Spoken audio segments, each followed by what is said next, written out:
안녕하세요. 심리탐정 조작가입니다.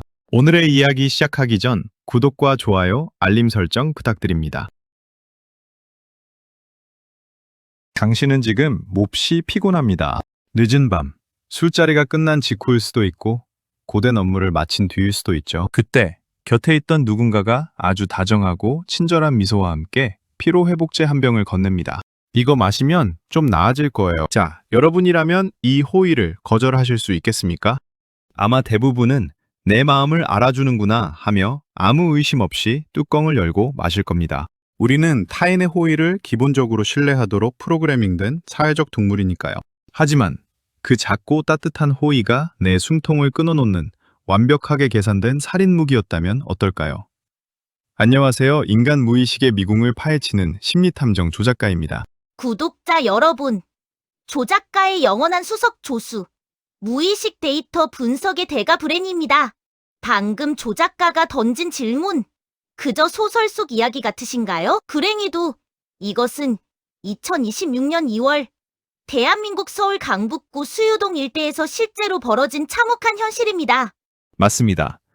오늘은 최근 대한민국을 큰 충격에 빠뜨린 이른바 강북구 모텔 연쇄살인 사건을 심리학과 뇌과학의 관점에서 철저히 해부해보려 합니다. 범인은 놀랍게도 이제 막 20살이 된 여성 김소영이었습니다. 그녀는 지난해 10월부터 올해 2월까지 수유동 일대의 모텔과 노래방 등에서 20대 남성들에게 약물이 든 음료를 먹여 2명을 살해하고 3명에게 중상을 입혔습니다. 범행 수법은 아주 교묘하고 치명적이었습니다. 상대방이 술에 취해 판단력이 흐려진 틈을 타 숙취의 소재 혹은 피로회복제라며 친절하게 음료를 건넸죠. 하지만 그 안에는 그녀가 정신건강의학과에서 처방받아 모아둔 벤조디아제핀 계열의 수면제 등 다량의 향정신성의약품이 녹아 있었습니다. 여러분, 여기서 우리는 한 가지 거대한 심리적 장벽에 부딪힙니다. 도대체 왜 20살의 어린 여성이 자신에게 특별한 원한도 없는 사람들을 연쇄적으로 살해한 걸까요? 원한 때문이었을까요? 아니면 사이코패스 특유의 맹목적인 쾌락 때문이었을까요? 놀랍게도 경찰 조사 결과 그녀의 주된 동기는 자신의 경제력으로는 경험할 수 없는 고급 식당이나 호텔 등에서 대접받는 욕구를 충족하기 위해서였습니다. 남성들이 제공하는 물적 편의를 누린 뒤 그들이 어떤 대가를 요구하거나 자신과 아주 작은 의견 충돌이라도 생기면 가차없이 약물을 다 먹인 겁니다. 심리학에서는 이를 전형적인 독거미형 범죄의 변종으로 분석할 수 있습니다.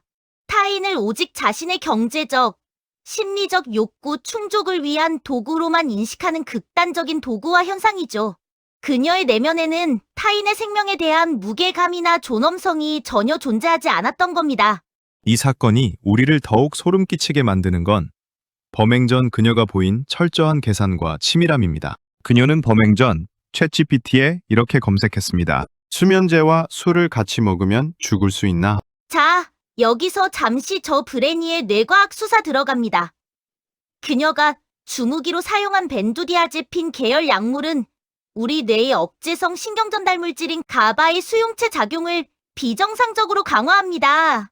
중추신경계를 강력하게 억제해서 진정, 수면, 근육 이완 효과를 억지로 끌어내죠.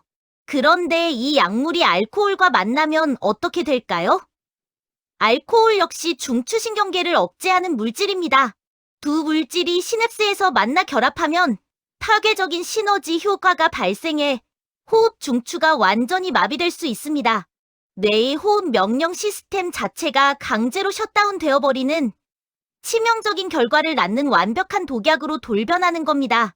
그녀는 경찰 조사에서 죽을 줄은 몰랐고 그저 잠들게 하려 했을 뿐이라고 변명했습니다. 하지만 약물의 용량을 서서히 늘려가며 치사량을 확인하려 한 실험 정황이 수사망에 포착되었습니다. 첫 번째 남성은 기절만 했고 용량을 늘린 다음 남성들은 사망에 이르렀습니다. 이것은 결코 과실치사가 아닙니다. 리필적 고의를 넘어선 철저히 통제된 살인 실험이었습니다. 조 작가님의 분석이 정확합니다. 경찰이 실시한 사이코패스 진단 평가 PCLR 결과가 이를 완벽히 뒷받침합니다. 대한민국 범죄자 분류 기준인 25점을 정확히 기록하며 사이코패스로 판명되었죠. 공감 능력의 완전한 결여, 병적인 속임수, 기생적인 생활 방식 등 사이코패스의 주요 특성이 마치 교과서처럼 들어맞았습니다. 제가 이 사건의 대본을 쓰며 가장 깊은 심리적 저항감을 느꼈던, 즉 이 사건의 절정에 달하는 순간은 바로 범행 직후 그녀가 보낸 문자 메시지였습니다. 모텔 객실에서 피해자가 약물에 취해 사경을 헤매고 있을 때 그녀는 태연하게 홀로 빠져나와 메시지를 남깁니다. 자니까 먼저 갈게. 여러분, 이 문자가 의미하는 바가 무엇인지 아십니까? 단순한 알리바이 조작? 물론 법적으로는 그렇습니다. 하지만 심리학적으로 이는 타인의 고통과 생명 소멸의 순간을 일상적인 해프닝으로 치환해버리는 극단적인 인지 부조화의 무력화입니다. 사람을 죽이고 있는 방에서 마치 데이트가 끝나고 먼저 귀가하는 연인처럼 문자를 남기는 그 끔찍한 괴리감. 이것이 바로 우리가 직면해야 할 무의식 속 악당의 진짜 얼굴입니다. 뇌과학적으로 보면 그녀의 공감 중추인 편도체와 도덕적 판단을 내리는 전전두엽 피질 간의 연결망이 심각하게 단절된 상태입니다. 타인의 고통을 인식하는 편도체의 경보 시스템이 고장났으니 생명의 가치를 저울질해야 할 전전두엽도 제 기능을 하지 못하고 먹통이 되어버린 거죠. 그녀의 과거를 들여다보면 흥미로운 지점이 하나 더 존재합니다. 2년 전 그녀는 학교 밖 청소년 기관에서 학업 지원과 무용 동아리 활동을 하며 평범하게 자립을 준비하는 듯 보였습니다. 하지만 그곳에서도 타인의 물건을 훔치는 절도 범행을 저지르고 결국 퇴출당했습니다. 당시 절도 피해자가 따져 묻자 그녀는 훔친 에어팟은 갈아서 변기에 버렸다고 대답했다고 하죠. 이는 전형적인 반사회적 성격장애의 징후입니다. 자신의 잘못을 인정하기는커녕 오히려 상대를 조롱하고 파괴적인 행동을 통해 상황의 통제권을 쥐려는 병적인 심리 상태입니다. 그녀가 끊임없이 갈구했던 고급 식당과 화려한 호텔, 그것은 그녀 내면의 끔찍한 공허함을 채우기 위한 아주 얄팍한 포장지였습니다. 타인의 호의를 기생충처럼 빨아먹으면서 그 숙주가 자신에게 요구를 하거나 필요 없어지면 가차없이 독을 주입해버리는 삶. 20살이라는 어린 나이에 어떻게 이런 괴물이 탄생했는지 우리는 그녀의 내면에서 자라난 지독한 자기애와 타자 도구와의 끝을 봅니다.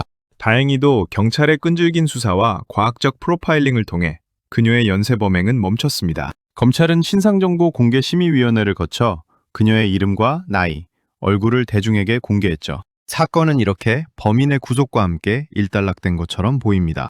하지만 심리탐정으로서 제가 보는 진짜 사건 해결은 대중이 이 괴물에 대해 느끼는 막연한 공포심을 이성적으로 걷어내는 것입니다. 그녀는 치밀한 천재 살인마가 절대 아닙니다. 그저 타인과 건강하게 교류하고 사랑하는 법을 전혀 배우지 못한, 공감 능력이 철저히 결여된 초라하고 텅 빈 껍데기에 불과합니다. 그렇다면 우리는 이런 일상 속의 교묘한 위협으로부터 어떻게 우리 자신을 안전하게 지켜야 할까요? 그레니의 뇌과학적, 심리학적 맞춤형 처방전 나갑니다. 첫째, 타인의 호의를 무조건 깎아내리고 의심하라는 것이 아닙니다.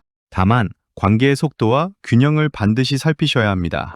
이 사건의 피해자들은 만난 지 얼마 되지 않은 상대가 건네는 수상한 음료를 너무 쉽게 수용했습니다. 건강한 관계는 핑퐁 게임처럼 시간을 두고 서서히 신뢰의 블록을 쌓아가는 과정이 필요합니다.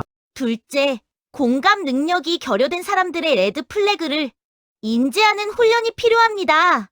자신의 명백한 잘못을 타인이나 환경의 탓으로 돌리거나 타인의 생명이나 고통에 대해 지나치게 무감각한 발언을 농담처럼 가볍게 던진다면 그것은 여러분의 뇌가 무의식적으로 감지해야 할 가장 강력한 도망 신호입니다. 구독자 여러분, 이 참혹하고 비극적인 사건 앞에서 우리가 결코 잃지 말아야 할 것은 바로 인간에 대한 기본적인 믿음과 온기입니다. 범죄자는 우리의 그 따뜻한 신뢰를 역이용해 끔찍한 짓을 저질렀지만 그렇다고 해서 여러분이 가진 선의 자체가 약점이 되어서는 안 됩니다. 진정한 심리적 방어술은 타인을 향해 거대한 철벽을 치는 것이 아니라 나의 소중한 선의를 받을 자격이 있는 사람을 가려내는 해안을 기르는 것입니다. 당신의 선량함은 아무런 죄가 없습니다. 단지 그 선량함을 도구로 삼으려 했던 자의 마음이 지독하게 병든 것일 뿐이죠. 오늘 조작가의 심리 수사망은 여기까지입니다. 여러분의 뇌가 오늘 밤엔 불안 대신 건강한 도파민과 세로토닌으로 가득 차길 바라며 이상 여러분의 지적 동반자 브랜이었습니다. 무의식의 짙은 그림자 속에서 한 줄기 진실을 찾는 여정.